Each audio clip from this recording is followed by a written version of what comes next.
This is Pet Life Radio. Let's talk pets. The views expressed by guests on this program do not necessarily represent the views of the host or owners of the Doggy Diva show and do not necessarily constitute endorsement of products. Medical information discussed by guests on this program are those of the guests and is only for informational purposes and should not replace medical advice by your local veterinarian professional. Hi, this is Susan Marie from the Doggy Diva show. This week, Canine Cancer Breakthrough and celebrating 35 years of helping people and pets in crisis. That's what's on our show this week. Let's get started. Hey, did you hear that? What is that? It's the bark heard round the world. The Doggy Diva show. Here's national award-winning author and animal advocate, Susan Marie.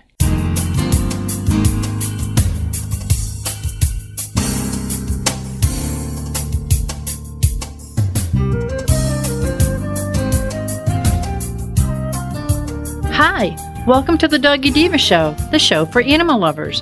I'm your host, Susan Marie, and as always, I'm joined by my canine co-hosts, the Doggy Divas themselves, Francesca, Coco, and our newest little diva, Miss Olive.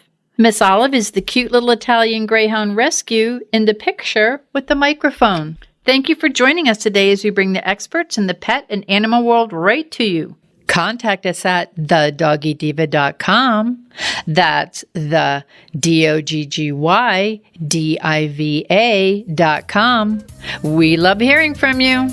So go grab a cup of coffee and your pet's favorite treat, and we'll be back in just a moment. Molly, here's your dinner. Zeus, that's not your food. Don't let that happen to your precious cat. Elevate your cat's eating experience with the Cat Tree Tray. The Cat Tree Tray keeps your cat's food off the floor and conveniently located on the cat tree. It's the perfect way to eat. It's a beautiful wrought iron tray that easily attaches to your cat tree and keeps dogs and other critters out of your cat's dish. A must for multi-pet households. There's a 6-inch tray for large bowls and a 4-inch tray for smaller bowls. Purchase your Cat Tree Tray today. Go right now to cattreetray.com. That's cattreetray.com. CATTREETRAY.com. Let's Talk Pets on PetLifeRadio.com.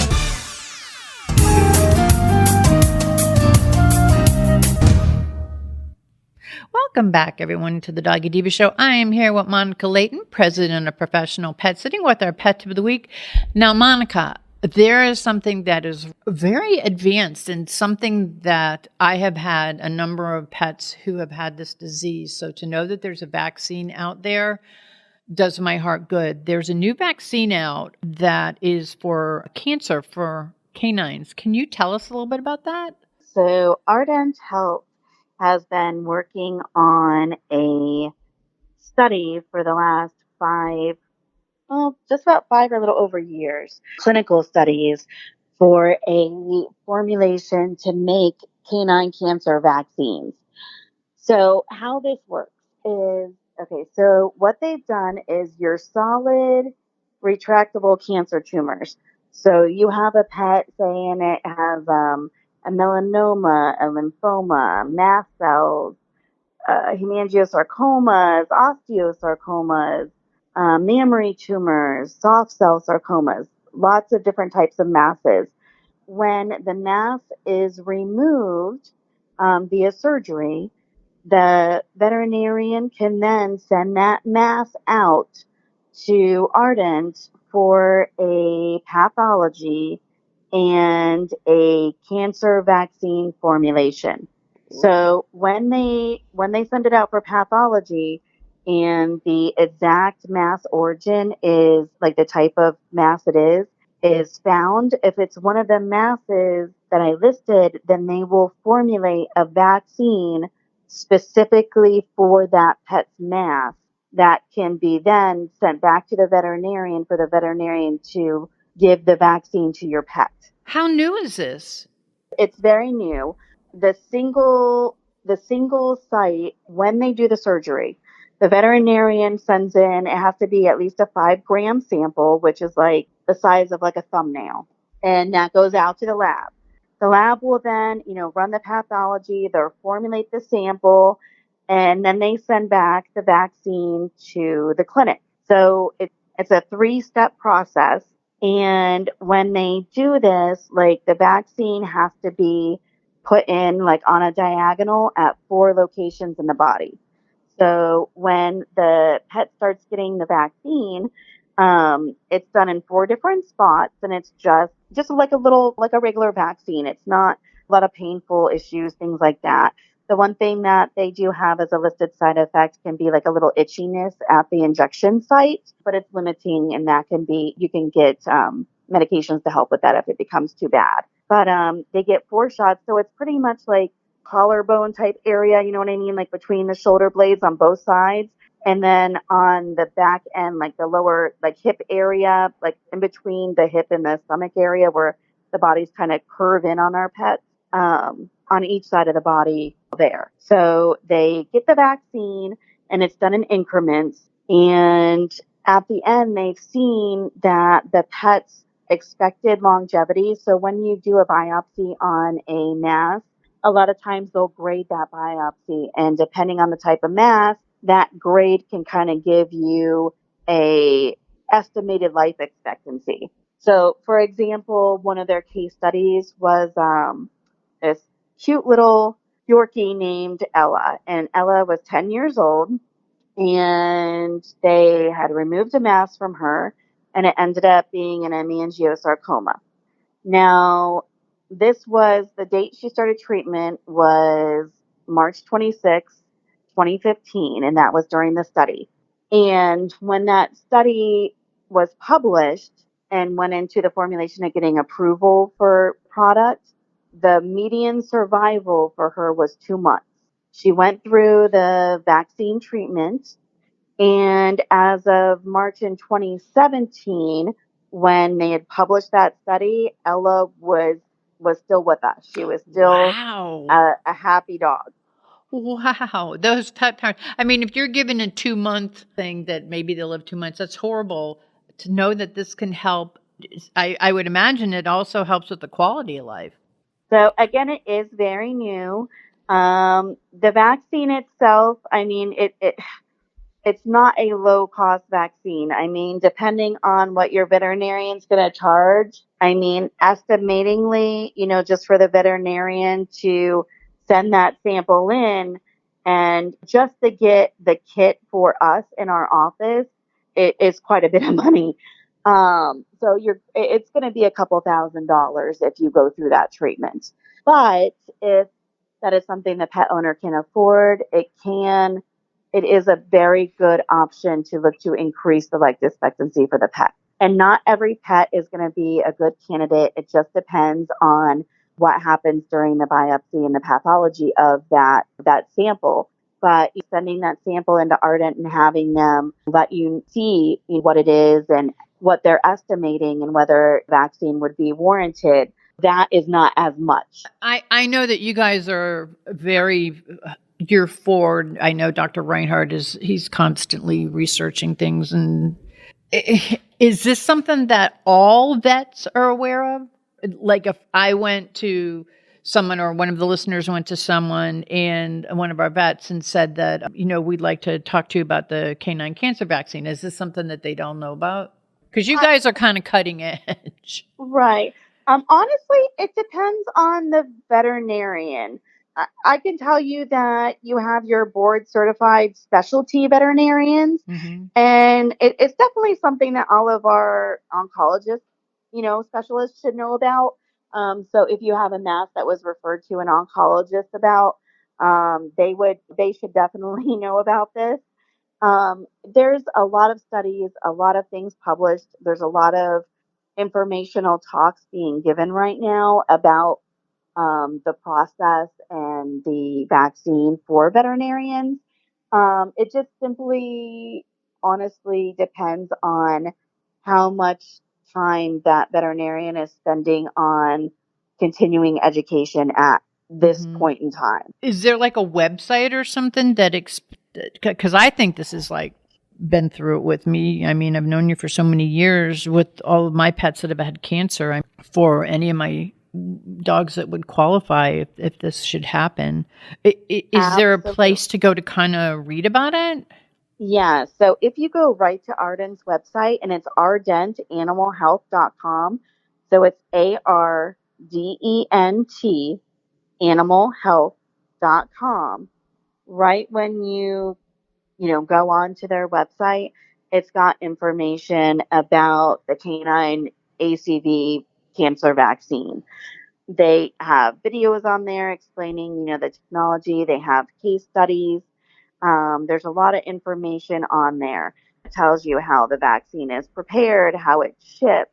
For example, like once the veterinarian sends the mass out, it's shipped to the team. Once the process and the tumor sample has been extracted, the cells are used to prepare 3-dose vaccine. It's over 3 steps. And then the vaccine shipped back overnight to your veterinarian, and it's distributed every 30 days. So it's literally like an every 30-day 3-dose vaccine. It talks about side effects. It talks about administration. There's a lot of information. So even if your veterinarian was not aware of it, or, maybe they've heard about it, but they didn't have a lot of information on it, just by giving them the website information or giving them who it's made by, they should be able to look that up and immediately get a lot of information. Monica, can you just give out the website one more time for the listeners that maybe they're going to go write it down now?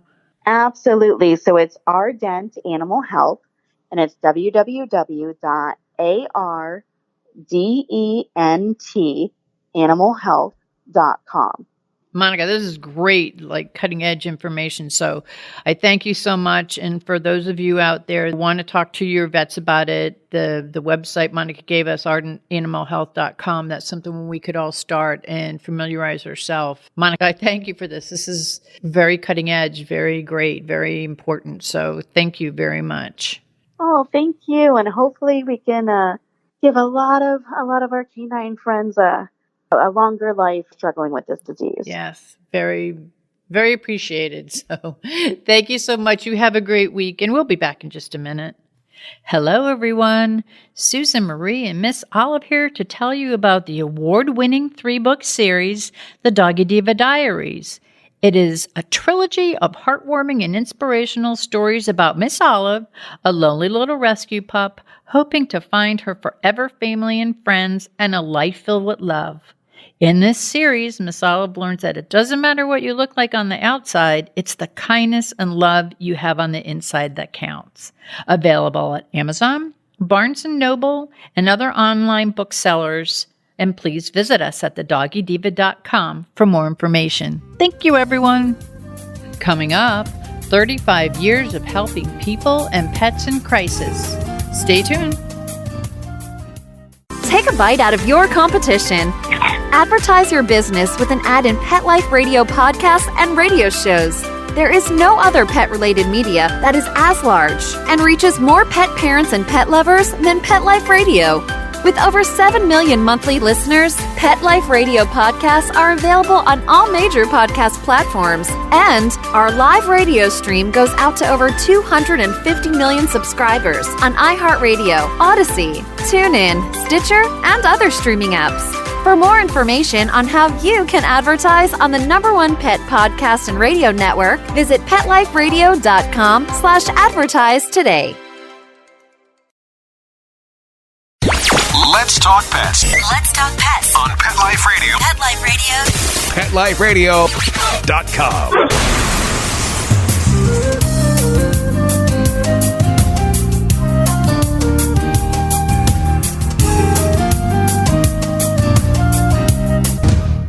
Welcome back, everyone, to the Doggy Diva Show. Red Rover is a national animal welfare nonprofit based in Sacramento, California, and since 1987, Red Rover has focused on bringing animals out of crisis and strengthening the human-animal bond through emergency sheltering, disaster relief services, financial assistance, and education. Since 2007, Red Rover has awarded more than $3 million in safe escape and safe housing grants to help domestic violence survivors and their pets escape abuse together. And with us today to tell us more about Red Rover and how they are creating a more compassionate world is President and CEO Nicole Forsythe. Hey, Nicole, welcome back. Hi, thanks for having me back. Oh, it's our pleasure. And for those of our first-time listeners who may not be familiar with Red Rover, can you tell us a little bit about it? Yeah, often people call us the American Red Cross for pets. So, we're really there when people and pets are in crisis together. So it could be a natural disaster, where people won't evacuate if they can't bring their pets with them, or a case of domestic violence where they won't leave their abuser if they can't bring their pets with them.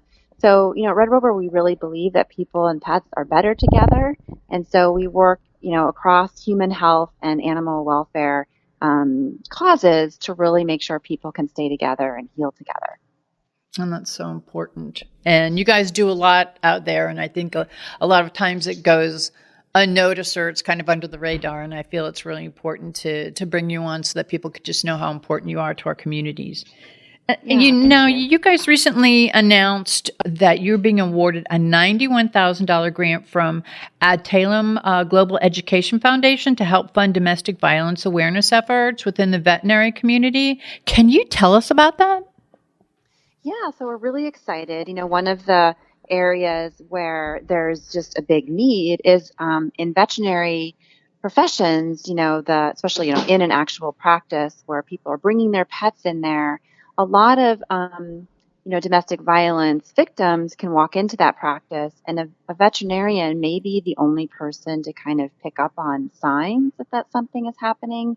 We know that pets are used in the cycles of power and control within domestic violence. And so even if the pets aren't physically being harmed, they might be being, used as a manipulative tool to control the domestic violence, the victim or the survivor, depending on how you want to call that. And so, whether it's a physical abusive kind of situation or an emotionally abusive situation, pets, if they're in the household, are often part of that. And unfortunately, the closer your bond with a pet, the more likely it's going to be used against you, which is something that just horrifies me and is part of the fuel for my passion for this particular area, and really making sure that survivors have access to resources and information so they know they can leave their abuser and bring their pets with them.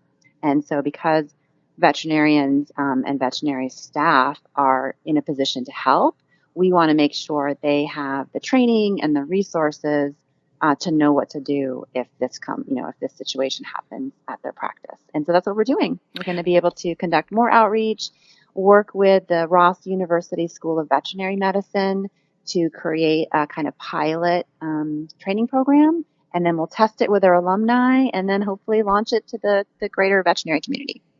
It's so important. I don't even think people align veterinarians with that. And I saw on the news, and I can't remember when it was, that there was a young woman and her dog with her, I believe it was her fiance, and they were in an abusive situation. She got the message to the vet tech, and actually that it helped to save her and her dog. So, it's something that you don't think of. And I saw that and it really triggered something like, oh my gosh, I don't think that. And we've talked about different things in the past, such as, your hairstylist, your nail person, people that you're with all the time that they could observe signs. And I know that some of them are even trained to observe this. So I think that this is wonderful what you're doing. And I think it's so needed. And if you have a pet, you'll be going to your veterinarian. So I think it's very applicable. Definitely. And, what we've been hearing from veterinarians is, they want to be able to help. There's a big movement in veterinary medicine for one welfare or one health. And so they know that, in order to improve the health of animals, you often have to be improving the health of the people or the well-being of the people at the same time. They're just completely linked. And so to support that movement, we're really trying to give veterinarians some real practical tips and tools for how they can actually put that concept into practice. That's so important. And I also heard that you reached a significant milestone in your Safe Housing grant program. Can you tell us about that? Yes, so we started this program in 2012, and this is a program where we actually help domestic violence shelters become pet friendly. So, of course, if they're going to leave their abuser, bring their pets with them, they have to have a place to bring them. And one of the best ways to do that is to make the domestic violence shelters pet friendly. Unfortunately, only about 15% of them currently are pet friendly, so we're really working hard to change that. And since 2012, we've given out over $2 million in grant funding. So super excited about that. Congratulations. That's amazing. What plans do you have for your Purple Leech project, your partnership with Purina this year? We are setting the goal that by the year 2025, 25% of domestic violence shelters will be pet friendly. So it's a big leap. It requires a lot more funding. And so in order to do that, we are in our 4th year with Purina for our Purple Leash project, which has been building awareness amongst just the general public and, people who are walking into pet stores and seeing Purina products, because there's information right on the Purina brands, their food brands and their other pet product brands. And but in addition to raising awareness amongst the general public about this issue, we're also going to be directly working towards domestic violence shelter awareness and getting people who work at domestic violence shelters to attend our workshops, which are called Don't Forget the Pet. And these workshops do everything to help support what they need to make their shelter pet friendly. So we really have a very comprehensive technical assistance program that allows us to really handhold them through this process so that they don't have to do it on their own, because we know, domestic violence shelters are already really stretched for resources and it's hard to start a new program. So we are there to help. And lots of stuff happening to support this goal. In May, it's National Pet Month. So 6 of the Purina brands will be on board and really sharing, information about domestic violence and pets. In May, Amazon Smile is going to help promote this. And we also have QR codes that are going to go directly on the Purina brand packages. So like Tidy Cats, cat litter, and cat chow, Beneful food. These are all going to be, QR codes right on the packaging, so people can go directly to the Purple Leash Project donation page and learn more. And then in June and July, the congressional softball game and baseball game, there'll be a huge promotion there to make sure we're keeping legislators informed with what's happening. We continue to support the PAWS Act grant, which is a federal grant that helps domestic violence shelters become pet friendly. The federal grant program provides a lot of money. So when a domestic violence shelter wants to do a really big project, we recommend they apply for the federal money. So we continue to work with legislators to make sure money gets appropriated for that act. And then in September, we're going to do a pet night on the Hill, which will be really exciting to just, again, increase awareness on Capitol Hill about the needs of pets and people together. Wow. That's also important. And that's really great that you're doing it that way too. It's really getting it out there in all different venues. So that's really, really great. Now that COVID's things are changed, it seems like you guys are getting back out on the road with your Red Rover responders teams. Can you tell us about any of your recent deployments? Yeah, so we are totally back up, full speed, ready to go. And in January, we were in Oklahoma, and we worked with Rescue Rebuild to renovate a domestic violence shelter so they could accept pets of survivors. And so, as I mentioned, we provide the grants for domestic violence shelters to do this. We also sometimes physically go out there and build it for them. Working with Rescue Rebuild, they have the construction expertise, and our volunteers can help do things like install kennels, doggy doors, HVAC systems, create outdoor play yards, visitation rooms for the survivors and the pets. It's just really amazing to see these projects actually get created right under your hands. I got to do it once at one of our projects, and it was really rewarding.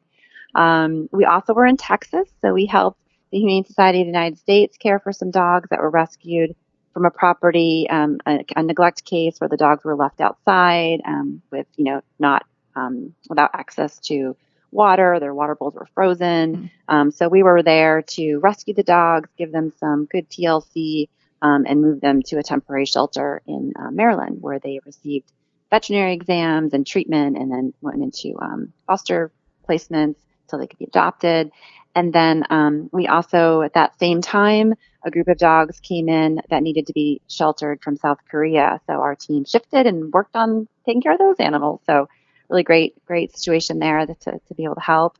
And then right now we just finished actually also going to Georgia to do another domestic violence shelter renovation project.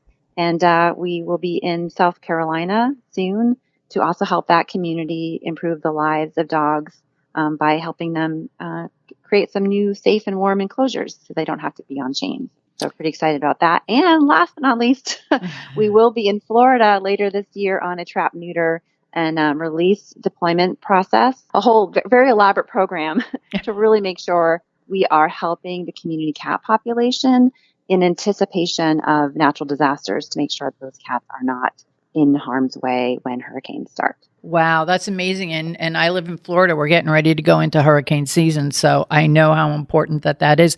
And I know a lot of people who are into like the feral cat, the different care for cats. So this is like really important what you're doing, and you're doing it all over the country. There are a lot of people out there who are very passionate and want to put their passion towards something that is very relevant to the animal community. How would one become a Red Rover responder volunteer? It's really easy to do, so definitely encourage listeners to check it out. It's a free online training. It takes about 2 to 3 hours to complete the training.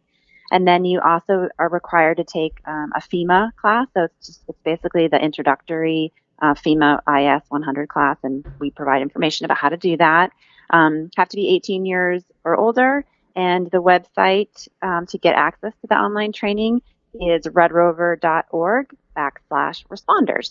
I'm hoping that a lot of listeners are going to, especially where you have the training and everything. I think it's just like such a fulfilling thing to do as a volunteer. And you guys do so much. You impact in so many ways. Yeah, we really do need more volunteers too. And yeah.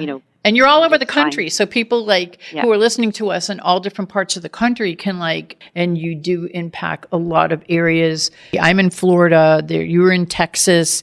I know you're in California. There's things that are going on that I know we've talked about in the past about different parts of the country that you impact. So listeners, if you want to be part of something that really does pay it forward, become a Red Rover responder volunteer. I think it's going to be very fulfilling, and you'll learn a lot becoming one. So that's really great too. Yeah.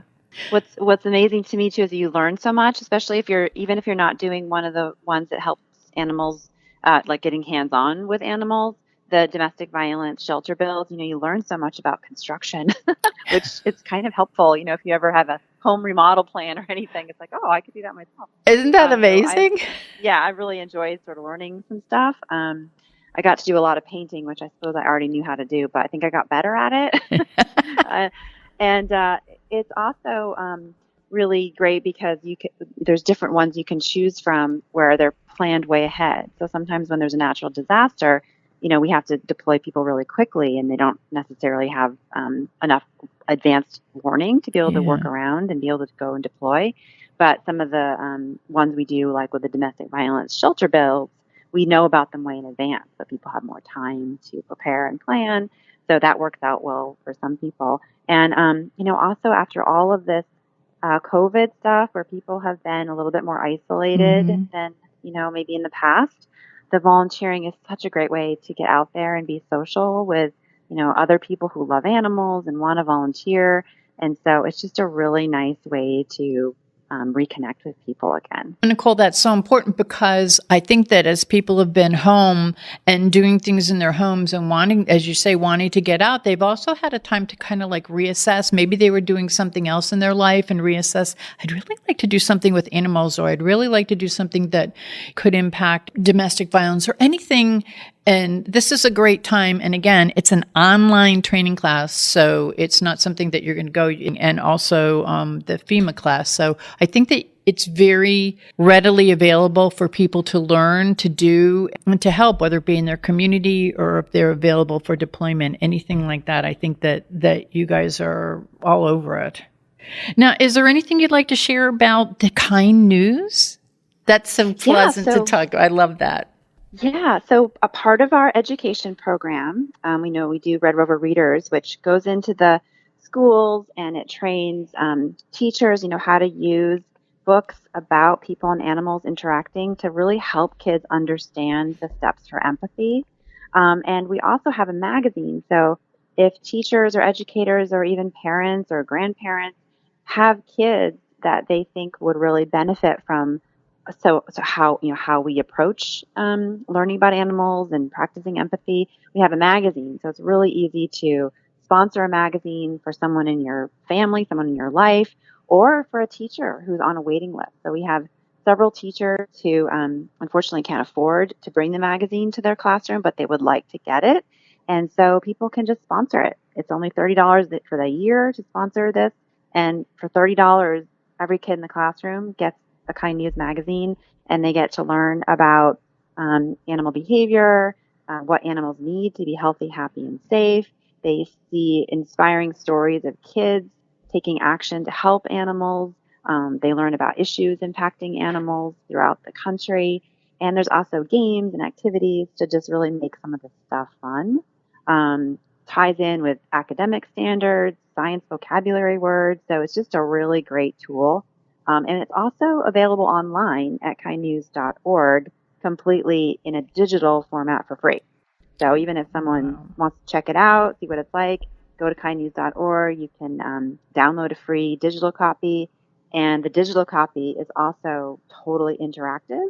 So kids can circle things, fill in things, so they don't necessarily even need the printed version. But sometimes people really like the printed version. So it's up to people to see which version they like the best. And you make it so readily available for everyone. And I have to tell you that working with children, I know how important it is that they learn about animals at a young age, and they have that, and it's instilled in them so they understand. And it actually helps teach them regular everyday interactions with people as well as with animals, because it gives them a sense of responsibility and knowledge helps to build confidence. So I think that what you're doing with the Kind News is something that not only parents, teachers, grandparents, they'll definitely benefit from sharing it with the kids. But I think that kids really love this type of reading material, and they learn a lot. And it also helps to give them that confidence that they need. So I think that it's a wonderful program that you have there. Thank you. Yeah, we heard from one teacher that when they bring out the Kind News magazine, the kids cheer. So I can see that. If that cheer, then I think you're doing something right. I think so. And this year is a big year for Red Rover. It's your 35th anniversary. Happy anniversary. Yes. Thank you. Is there anything special that you have going on or that we could do that we could learn about? Yeah, well, at a local level, we're having a celebration in Sacramento, California. So if anyone happens to be in the area, May 19th, that's going to be a fun outdoor party to celebrate. But if you're not in the area, we also have a special 35th anniversary t-shirt and a mug, which is available for sale on our website. So super, super fun to just have that as a way to celebrate. And then also throughout the year, if people want to learn more about us, we're doing a Zoom series. So pretty much anyone can just sign up to participate in the Zoom meeting, get to meet the staff, ask questions. You can also watch the pre-recorded ones as well. And that information is on our workshop and events page on our website, redrover.org. That's great. And now before we go, if someone would like to donate, someone would like to become a volunteer or learn more about becoming a volunteer or just learn about Red Rover, where should they go? Definitely the website, redrover.org. That's a great place to go. You can become a monthly donor. That is probably the best way to support, us or any nonprofit because of how sustainable it is. And you tend to get less paper mail, which saves money and trees, which is great. It also, if people aren't interested in donating yet, just signing up for our email is a great way to get involved, and you'll get email alerts about different ways you can help. And that is also huge. Also, social media. We're pretty much on every social media platform except TikTok. Not yet, anyway. But if you go to the social media pages, Red Rover org is our social media name. And sometimes just sharing the resources. So during a natural disaster, we put together resource lists for people if they don't know where to go, if they have pets and they need to evacuate. So that can be a really great way to help spread the word.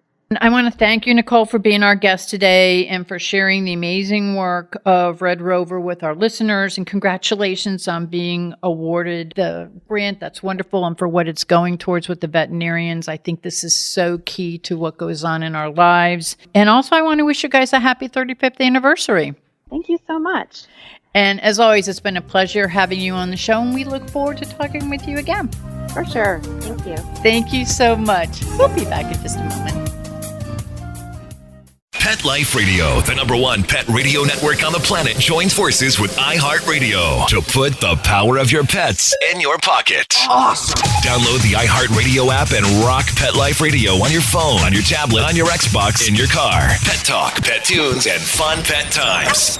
Pet Life Radio and iHeartRadio. Positively Possum.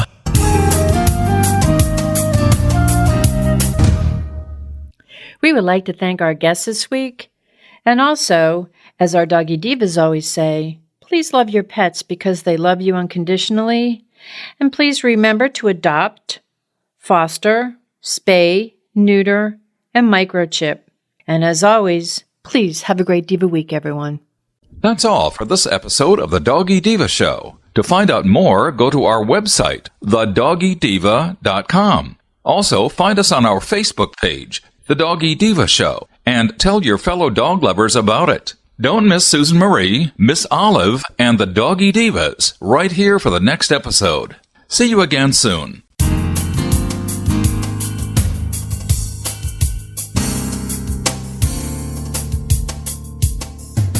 Let's Talk Pets, every week on demand, only on PetLifeRadio.com.